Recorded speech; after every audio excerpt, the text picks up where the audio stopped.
Hello and welcome to the Minimum Competence episode for Tuesday, September 16th, 2025. I'm your host for today, Andrew Leahy, a tax and technology attorney from New Jersey.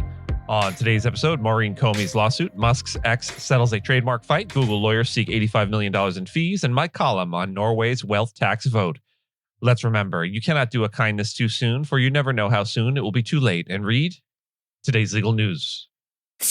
On this day in legal history, September 16, 1787, the final draft of the United States Constitution was signed by the Constitutional Convention delegates in Philadelphia. Although the official signing date was September 17th, the 16th was the day the finished document was ordered to be engrossed, meaning it was written in its final formal script on parchment.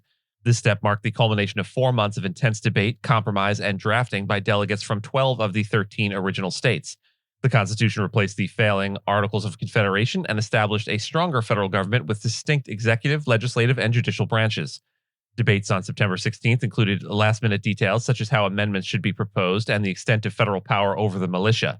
The delegates had already resolved key issues like the Great Compromise, creating a bicameral legislature, the Electoral College, and the 3/5 compromise regarding the counting of enslaved individuals for representation. One of the final acts on the 16th was the approval of the letter that would accompany the Constitution to Congress, urging ratification by the states. Though the Constitution would still need to be ratified by 9 of the 13 states, the events of September 16th set the stage for the formal adoption the following day. The engrossed copy would be signed on September 17th and later become the foundation of the American law and governance. Maurene Comey, a former federal prosecutor and daughter of ex-FBI Director James Comey, has filed a lawsuit against the Trump administration over her sudden termination in July. She alleges that her firing was politically motivated, stemming from her father's adversarial relationship with Donald Trump.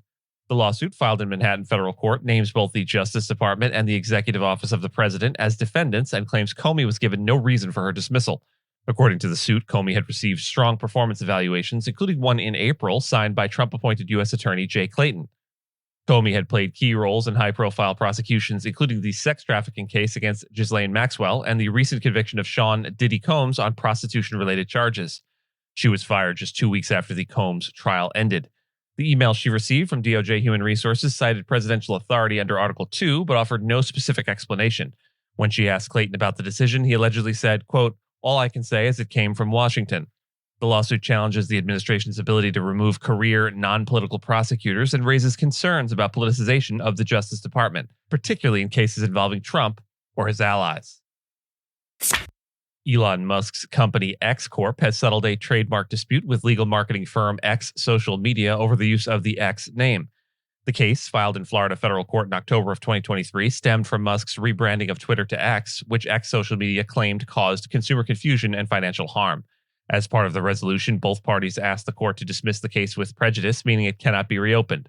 The founder of X Social Media, Jacob Malherbe, confirmed the settlement and announced the company will now operate under the name Mass Tort Ad Agency. The terms of the settlement were not disclosed, and X Corp did not issue a comment. The lawsuit was one of several Musk's company has faced over the X name, which is widely used and trademarked by numerous businesses, including Microsoft and Meta.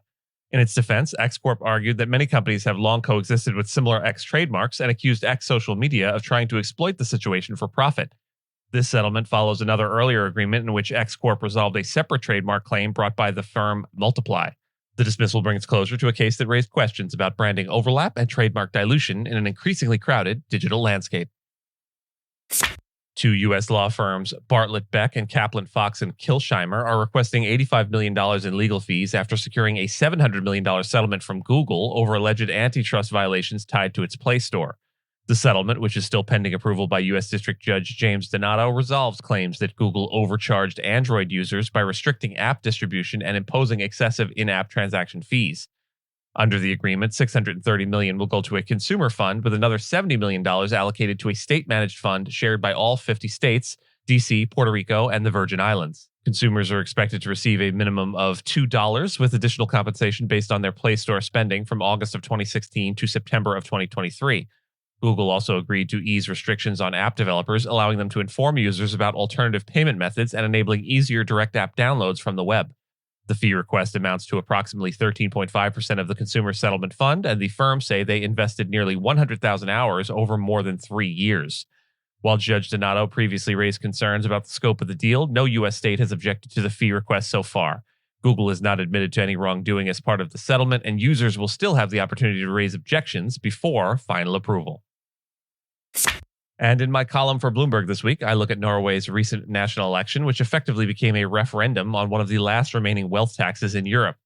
Despite having a $2 trillion sovereign wealth fund and no immediate fiscal need for a wealth tax, Norwegians narrowly backed the Labour Party, signaling that voters still care about fairness in taxation, even when the government doesn't need the money. In a global landscape where wealth taxes have mostly disappeared, this was a small but potent victory for the principle of equity. I argue that this matters beyond Norway. Wealth taxes used to be common across Europe, but most were abandoned due to fears of capital flight and elite lobbying. That Norway held the line, even amid billionaire threats and a populist surge, suggests that wealth taxes can survive politically when fairness becomes a central electoral value. It also underscores that symbolic wins can shape broader policy debates by proving what's administratively and politically possible. In the U.S., we lack Norway's fiscal cushion, yet we've persistently avoided taxing wealth. Policymakers often justify this inaction with fears about capital mobility, but I question whether we're really more vulnerable to capital flight than Norway is. The deeper issue is political will. Americans have long treated wealth taxation as politically toxic and bureaucratically unworkable, but that may be more a product of narrative than necessity. Norway's voters showed that fairness can be enough to win, even narrowly, but I emphasize that such policies require ongoing public defense. They don't sustain themselves. If we continue dodging the issue in the U.S., we'll be doing so not from a place of strength, but from a place of illusion. If Norway can defend taxing wealth despite not needing to, we have no excuse not to even try. And with that, and as always, I thank you so much for listening to Minimum Competence, your daily news podcast for lawyers. If you're looking for more than Minimum Competence, links to further reading on all the topics touched on today are in the show notes. And reviews go a long way towards helping new listeners to find our show. If you have a moment, leave a rating or review on your podcast player. We'd sure appreciate it. And if you know someone that might be interested in a story we cover, consider sending them the episode. But remember, nothing here should be construed as legal advice because it is certainly never that. Minimum Competence is available at minimumcomp.com and wherever you get your finely crafted podcasts. If you haven't checked out the website in a while, give it a look. There are complete transcripts and resources for each episode and its corresponding segments, as well as an opportunity to receive new episodes in email, newsletter, form. We'll see you back here tomorrow, and until then, remember, the world is ultimately changed by your example, not your opinion.